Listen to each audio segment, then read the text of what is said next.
빅튜브입니다. 보통 선거 같은 이벤트가 있거나 정치 집단이 혼자서 충분한 힘을 내기 어려운 상황에서 정치 집단은 뭉치는 경향이 있습니다. 힘을 합쳐서 한 덩어리가 되었다가 이벤트가 끝나고 나면 다시 제갈 길을 가는 겁니다. 그런데 그냥 제갈 길을 가는 것이 아니고 싸우면서 갈라서는 경우가 많은데 이건 당연한 겁니다. 친구끼리 동업을 하다가 갈라서는 경우가 제법 많습니다. 뭐 성격이 잘 맞지 않는다든지 철학이 같지 않다든지 이런 문제들도 있습니다만 보통 이런 문제가 있었다면 애초에 뭉치기가 좀 힘들었겠죠. 일단 동업을 시작했다는 말은 같은 목표를 가지고 있었다는 말이고 혼자서 하는 것보다 동업을 할 때 뭔가 유리했기 때문에 동업을 했다는 말이 될 겁니다. 그렇게 실컷 동업까지 하고 나서 나중에 갈라서게 되는 가장 흔한 원인은 바로 돈 때문입니다. 열심히 일을 할 때는 으쌰으쌰 열심히 하다가 이제 수익이 나서 나눌 때가 되면 그걸 어떻게 나눌지에 대해 싸우기가 쉽습니다. 단순히 수익을 나누는 문제라면 그냥 좀 덜 가져가겠다 하고 넘어갈 수도 있는데 만약 적자를 봤다, 이제 이건 물러설 곳이 없는 거죠. 이 적자를 누가 감내할 할 것인가에 대해 분배를 해야 하는 상황이 되는데 이게 참 쉽지 않습니다. 그러다 보면 결국 갈라서게 되는 거죠. 정치도 마찬가지입니다. 처음에 혼자서는 힘이 약하니까 공동의 목표를 가진 사람들이 모이게 됩니다. 물론 각자의 생각이 조금씩 다르고 원하는 것도 조금씩 다르고 어떤 경우에는 상당한 차이가 있어서 원래는 뭉칠 수 없는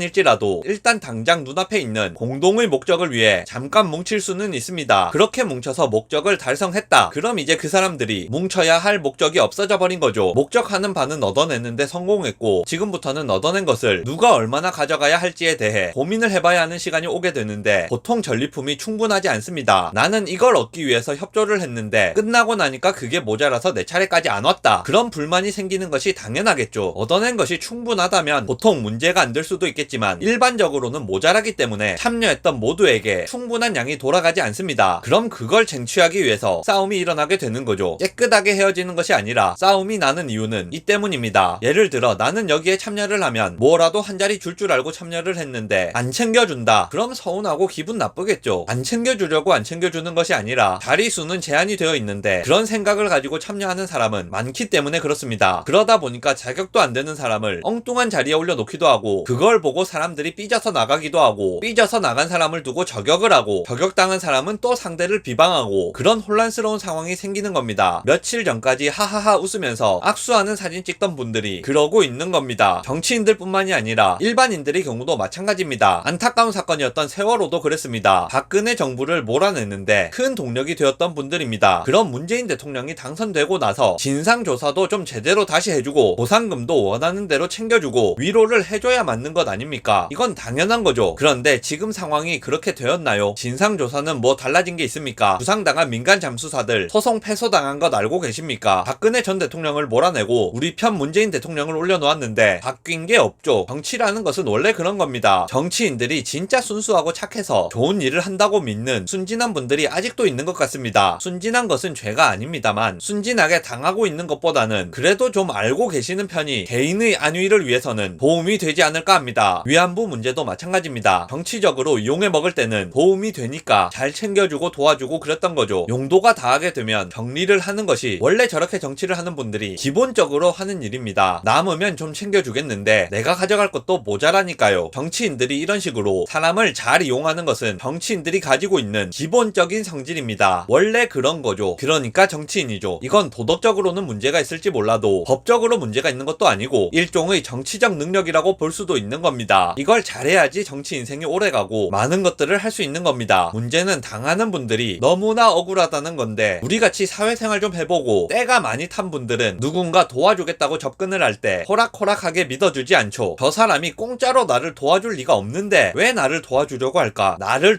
도와줌으로써 저 사람이 얻는 것은 무엇일까? 기본적으로 의심을 하고 믿지 않습니다. 이런 사람들은 정치적인 수단으로 이용당할 가능성이 낮아집니다. 오히려 순진하고 착한 분들이 억울한 일을 당했을 때 천사처럼 누가 와서 도와준다고 하면 거기에 홀랑 넘어가는 경우가 많습니다. 지금 욕을 먹고 있는 민간 정치 세력들을 살펴보면 다 억울한 사람입니다. 집이 없어진 사람, 가족이 먼 곳으로 떠난 사람, 나쁜 짓을 당한 사람, 돈 떼인 사람 다 억울하고 불쌍한 분들이죠. 억울한 일을 당한 불쌍한 분들에게 정치 작업이 들어가면 거절하기가 쉽지 않습니다. 뭐 나쁘게 말하자면 감정을 가지고 사기를 치는 거지만 감정은 돈이 아니니까 사기라고 볼 수는 없죠. 아무튼 정치인들이 이런 식으로 하나의 목표를 이루기 위해 힘을 합쳤다가 목표가 이루어지고 나면 싸움을 시작하는 이유는 목표로 얻은 것들을 다 나누어 가지기에는 충분하지 못한 경우가 많기 때문인 겁니다. 결국 누군가는 이용만 당하고 버려지게 되는 경우가 발생할 당할 수 있는데 안타깝다고 생각합니다. 영상 요약하겠습니다. 힘든 일을 당했을 때 누군가가 나서서 도와준다고 하면 그 사람을 순수하게 믿지 마시고 나를 도와줌으로써 저 사람이 얻는 것은 무엇인지, 저 사람이 나를 도와주는 진짜 의도는 무엇인지 한 번쯤 고민을 해보시는 것도 좋을 것 같습니다.